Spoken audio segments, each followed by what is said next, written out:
सुप्रभात बच्चों, आज हम पाठ 6 भगवान के डाकिए जो कि रामधारी से दिनकर जी द्वारा रचित है के प्रश्नों के उत्तर पर चर्चा करेंगे।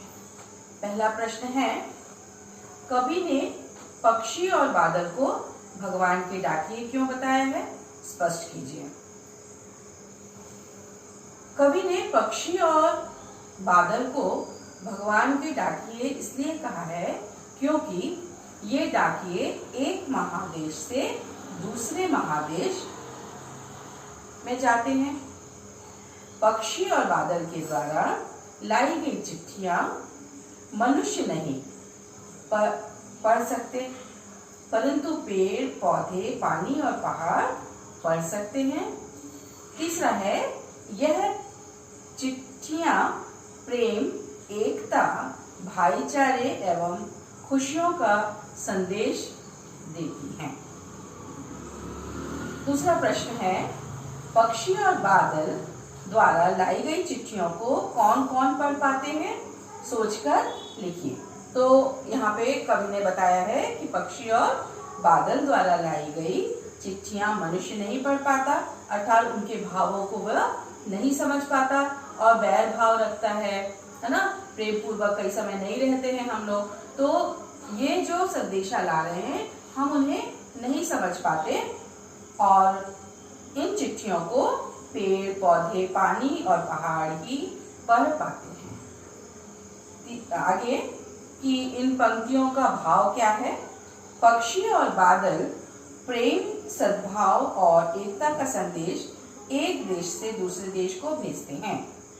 पक्षी और बादल ये भगवान के डाकिए हैं, अर्थात ईश्वर चाहता है ना कि हम मिलजुल कर रहें, इसीलिए इन्हें कवि ने उनके द्वारा भेजा गया पत्रवाहक कहा है, अर्थात संदेश जो ईश्वर देना चाहता है पत्रवाहक के रूप में कवि ने भी स्वीकार किया है।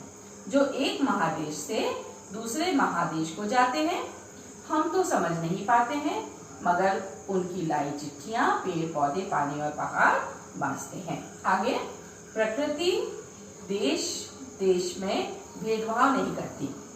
एक देश से उठा बादल दूसरे देश में बरस जाता है और एक देश का भाप दूसरे देश में पानी बनकर गिरता है। आगे, पक्षी और बादल की चिट्ठियों में पेड़ पौधे, पानी और पहाड़ क्या पढ़ पाते हैं? तो पक्षी और बादल की चिट्ठियों में पेड़ पौधे, पानी और पहाड़ निम्न चीजें पढ़ पाते हैं, जैसे कि एकता, परस्पर मेल, ऋतु परिवर्तन, भाईचारा, सद्भाव, प्रेम, भेदभाव न करना। आगे क्वेश्चन है, एक देश की धरती दूसरे देश को सुगंध भेजती है, कथन का भाव स्पष्ट कीजिए। तो इस कथन का अर्थ है कि या इस कथन का भाव यह है कि देश की धरती दूसरे देश को सुगंध अर्थात एकता, परस्पर मेल, भाईचारे, एकता, प्रेम व भेदभाव न करने का संदेश भेजती है। एकता का संदेश अर्थात मिलजुल कर रहने का संदेश देती है। भाईचारे का अर्थात सभी में मेल जोल हो। एक भाई जिस तरह से दूसरे भाई को सम्मान देता है, प्यार से रहते हैं मिलजुल कर, उसी तरह से हमें सबके साथ मिलजुल कर रहना चाहिए। ये संदेश प्रकृति हमें दे रही है।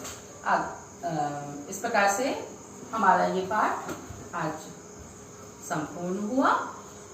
आशा करती हूँ कि आप सभी को समझ में आ गया होगा।